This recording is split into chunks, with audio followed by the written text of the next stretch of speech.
Kids, be good. Mommy's trying to work. Hey everyone, welcome to another episode of Moms and Wine. I'm Vanessa. That definitely makes me Pamela.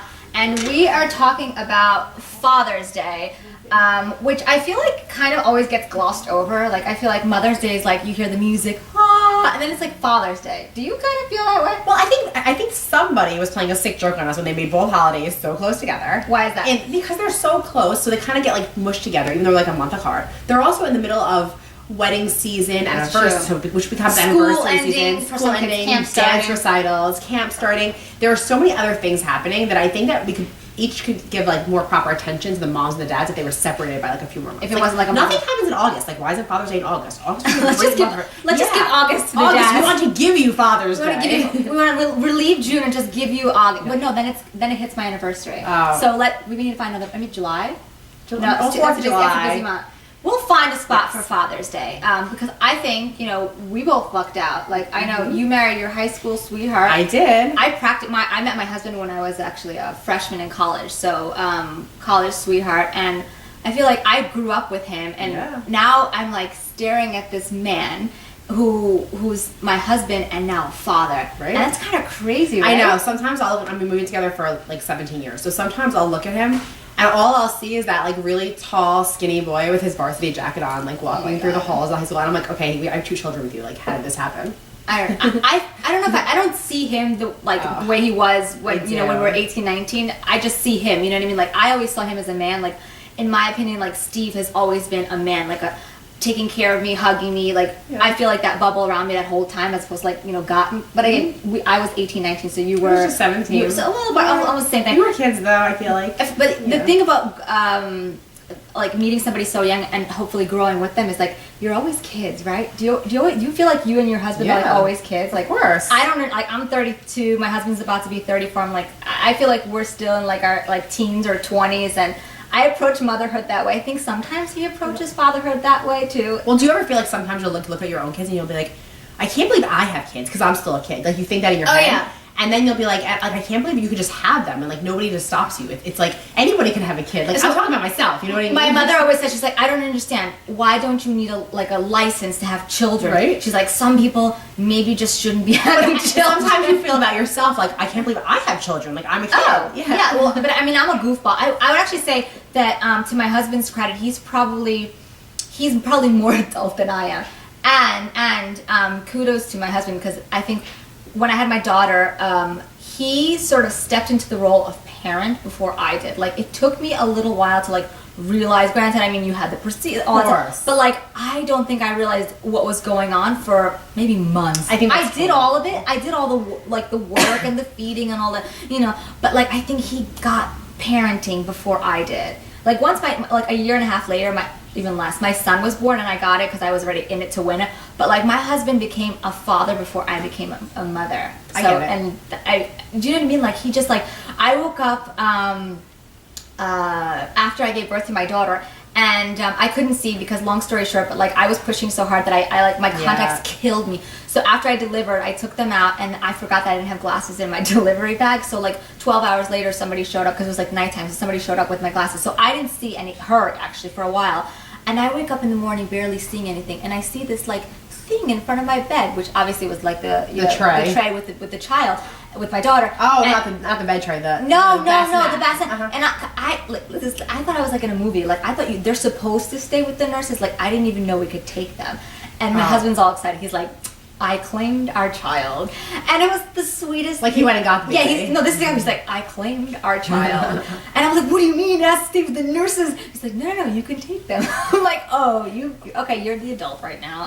You're gonna child. The hospital that I delivered in no longer has like nurseries. You can't even send your baby off. Okay.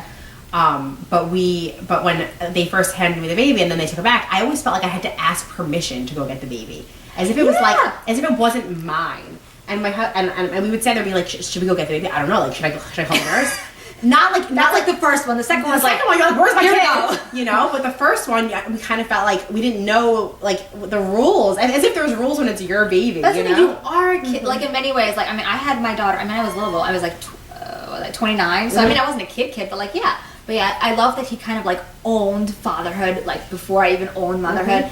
And he's a great dad. He's different than my father, but our lives are different. You know what I mean? Like I know you guys, like as entrepreneurs, you work. It's like a different. We have a really different dynamic. Yeah. So like with my husband, like he has to leave X, and for the most part, he comes with Y. There is some flexibility, but really not. So like, whereas with my father, like I feel like I had more of him during the day or earlier in the day. During the week.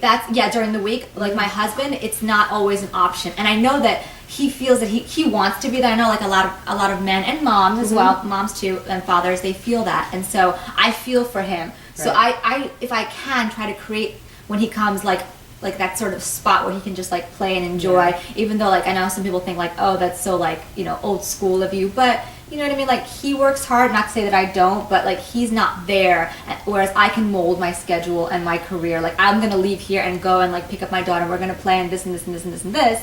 Like he doesn't have that option because that meeting has to happen here, or he has to fly to like so and so, and that's it. Like I have a little bit more, you know, flexibility.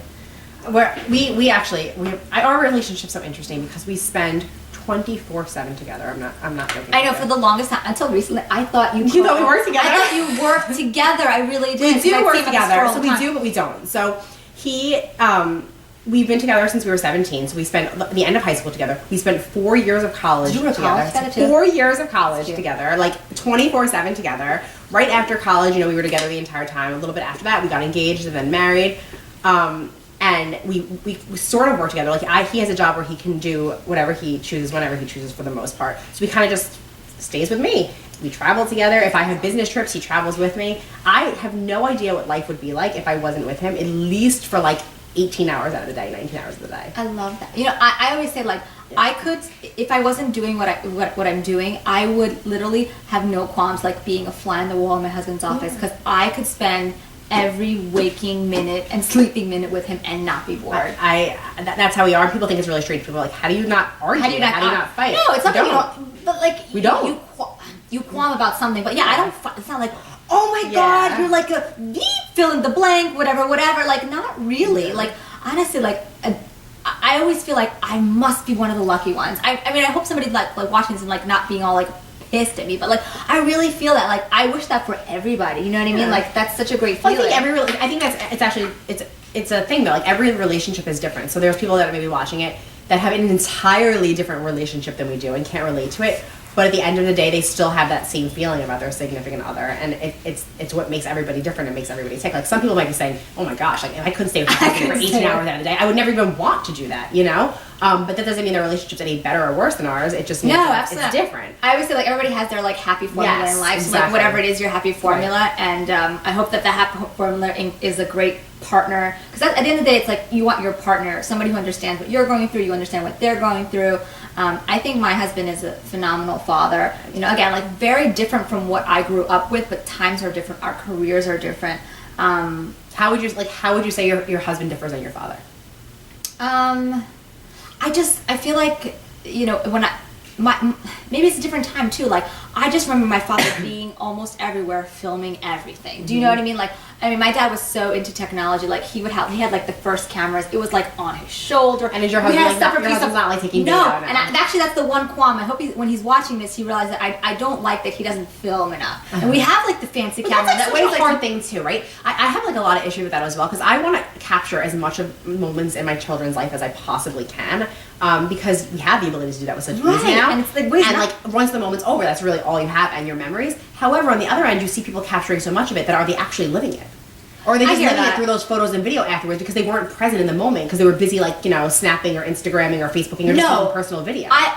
Not the Instagramming and the Facebooking, but like a little, like if there's something going on in the house, like, oh, can you grab a camera? Like, I want to remember this. Yeah, I want to feel it too, but like every now and then, like I feel like I have more footage of my childhood. I wish I could like hire someone to be my like... Right, like my fake reality show that like follows me around with the camera so they can get all the moments. I know. The moments, like there should be like a service you can hire, almost like a... Yeah, they have it in the White House. No, but like I married the wrong guy. Like a digital baby book. Do you know what I mean? Yeah, like, I know. And somebody who's like, actually, know what I do is like for a few holidays here and there, I will get a photographer just to get like family shots. Like a few times a year, and it's fun and it's awesome. But yeah, that's something that my dad does that my husband doesn't do. But like, you know, he's a great dad, and I think I lucked out. So happy Father's Day, my love. And what do we have gifts for Father's Day? I have a gift for daddies. What is your gift idea for Father's Day? So it's obviously best for daddies with new babies, and I always feel like I've always wanted to get my husband a gift from me, and then also get them a gift from the children, or from each child. So this is like a little small cute gift from a baby that can't really make a decision on their own at that point. It's moms have the teething necklaces that kids can either bite on, chew, play with, and even if that's not your intention, if they do put it in their mouth, the end result is not a bad one because it's not a bad material. And these are dad ones. They're little dog tags. You can put them on, you can put them on little boys, or you can put them on dads. So they're more masculine looking for the guy that does not want to wear lady beads. Cute, right? You don't want to wear lady beads? No, and they're by Chew Beads, and Chew Beads is a great company. They make the women's ones as well. And they tie on easily, so they can easily get them off. Okay, can I be honest about the whole chewing thing? I'm a little weird about this. Some kids are really big biters. Like on things. So it depends on if your kid was. If your kid is constantly gnawing on something, you want it to be something that you at least trust. But then I'm like, are they gonna gnaw on like my fabulous necklace, like the real deal? Are they gonna be like, oh, those look like nice pearls? Some kids do. They're gonna try to, and you want to make sure that they're not doing that, so it doesn't come off in their mouth. But I do like this. I think this is really cute, and it is masculine. Okay. Yeah, and they're $16.50, so it's like that good extra gift to get from your child for the father. I do like the idea of gifts from each kid to the father. And when they get bigger, I like when they can pick them out themselves. But I mean, my 1-year-old's not picking out anything. So my gift this is from So Cozy. It's their styling power tools. It's a kit for dads. I think it's great, especially for dads with obviously daughters. It's really important for you to learn how to do their hair. So this is a detangler, a brush, and a styling cream. I have it right here. I love So Cozy products. My daughter's hair is crazy curly. Does your husband do her hair? Occasionally. I have pictures. I love when he combs her hair. I think it's like the cutest thing in the world. Actually, this company, So Cozy, they have Cozy Cuts, which is salons. It's only in New York City. There are 2. But they do, they just started this like a few months ago, braiding classes for dads. So cute. So really fun, like dad and like, the daughter can come, and it's really fun. So if like you're in the New York area, I would definitely check it out. But this is fun, $29.99, great gift for dad and like a hint for mom. Because I know a lot, I have a acquaintance who recently, she got divorced from her husband. She saw a picture of her daughter with she was like on Facebook from her husband's account, and then she called the husband and he's like, look, you need to learn how to do her hair, or this is not going to happen anymore. I actually have photos. So Cozy. I have photos of me as a little girl with because my dad used to take us out on Saturday mornings. That was like the big thing. With a ponytail, I'm not kidding. It was somewhere around my ear, like right here on my entire head, with like 17 colored scrunchies on it. Wait. And he dressed me, so I'm dressed with this ridiculous hairdo. And then I have my little sister, who's 4 years younger, standing next to me, who has an equally ridiculous hairdo. But when you say to my father, like, you did both girls' hair, he's like, no, I did Vanessa because she couldn't do herself, and Vanessa was so proud of herself that she was going to do Alexis's. Oh. And Alexis just looked just as bad as I did. So. Oh my god. I have a hair. Actually, I just remember this. Oh my god. One time, I think I was like 4 or 5. My parents said I should get a haircut, and then I don't know who decided that my father should cut it. Oh my gosh. So off went down my. And your father, I assume, was not a stylist. No, he was never a stylist. He was many wonderful things, but my father was not a stylist. And then I got bangs, right? Except bangs are supposed to go straight, and they were just slightly crooked. But you know what? A for effort. He was a great dad. I always say I had 26 years of true love and joy with him, which is more than some people get. So that's true. So wonderful fathers. I think we were both blessed. Great husbands we have. Amazing. We hope that you have a wonderful Father's Day, that you have a great partner by your side. Like, I think that's really the most important thing. A supportive, great partner for yourself and for your children. And we hope that after everything we said, that our husbands still love us. Yes. So grab your wine, grab your tea, and happy Father's Day. Happy Father's Day to all.